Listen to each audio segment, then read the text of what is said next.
يا مساء الهنا والسرور عليكم. تعالوا بقى النهاردة نعمل أكلة شتوية أصيلة. هتجيبي حلة على النار فيها شوية زيت وشوية خضار. عبارة عن ايه؟ عبارة عن جزر، وكمان عبارة عن بطاطس، فلفل حار لو حبة، وطماطم، وشوية كده من البصل متقطع. وبعد كده هتحطي كل الخضار ده على الزيت وتشوحيه كده تشويحة بسيطة، يدوق بس تقلبيه كده مع الزيت.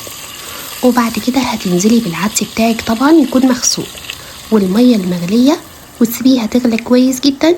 وبعد كده هتحطي البهارات، عبارة عن ايه بقى؟ ملح، فلفل، كمون، شوية شطة لو انتي حابة، او كزبرة ناشفة. وبعد كده هتغطيها وسيبيه يستوي تماما.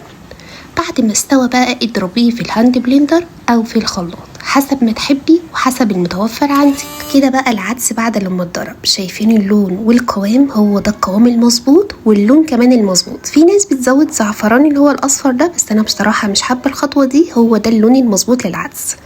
سيبيه بقى يغلي تماما، وتعالي نعمل له احلى طشه، وهي عباره عن فصين من الثوم، شويه كزبره ناشفه، وكمان حبه شويه شطه او شويه بابريكا، بيديله برضو لون حلو قوي. ابدأي بقى، هاتي العدس بتاعك وهاتي البولة، وسمي الله، صلي على الرسول عليه أفضل الصلاة والسلام، وانزلي بالعدس بتاعك. وبعد كده الطشة، وكمان شوية من الشط بسيط كده على الوش، شوية عيش محمص، وكلي وادعيلي. أحلى قوام وأحلى أكلة ممكن تستمتعي بيها. بقى كنت بقول لكم بص القوام بتاع العدس الفظيع ده. تخيلي طبق الشوربة ده كده محطوط على سفرة رمضان جنب الأكل، بجد حلو قوي. جربوه، يا رب الوصفات تكون بتعجبكم.